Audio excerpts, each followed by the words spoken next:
పార్టీలో ఉండి కేవలం డబ్బు సంపాదించుకోవాలనేటటువంటి ఒక ఆలోచనతో, వ్యక్తిగత లబ్ధి పొందాలనేటటువంటి ఆలోచనతో ఉన్నటువంటి వ్యక్తులు వాళ్ళకి కావాల్సింది ఏంది? మేము ముగ్గురం కలిసి ఉండొద్దు, మా కుటుంబం బాగుండొద్దు, మా కుటుంబం విచ్ఛిన్నమైతేనే వాళ్ళకి అధికారం వస్తుంది.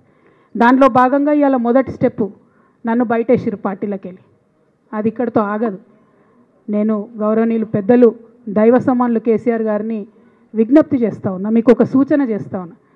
దయచేసి మీ చుట్టూ ఏం జరుగుతున్నదో ఒకసారి చూసుకోండి నాన్న. నన్ను ఇవాళ బయటకు పంపొచ్చు, నేను మీలాగా స్ట్రేట్ ఫార్వర్డ్ ఉంటా, నిజాలు మాట్లాడతా. నేను ఉద్యమం నేపథ్యం నుండి వచ్చిన కాబట్టి నాగ్గా ఉన్నది లేనట్టుగా లేనిది ఉన్నట్టుగా మోసం చేయాలని చెప్పో ఇంకోటి చేయాలని చెప్పో మాట్లాడను. స్ట్రేట్ ఫార్వర్డ్గా ఇష్యూస్ మాట్లాడతా కాబట్టి నన్ను ఇలా బలి చేసిండ్రు, పర్వాలే. కానీ రేపటి నాడు ఇదే ప్రమాదం రామన్నకు కూడా పొంచుంది, రేపటి నాడు ఇదే ప్రమాదం మీకు కూడా పొంచుంది. అల్టిమేట్గా బీఆర్ఎస్ పార్టీని హస్తగతం చేసుకోవడానికి జరుగుతున్నటువంటి కుట్రలో భాగంగానే ఇవాళ నన్ను ఎలిమినేట్ చేయడం జరిగింది.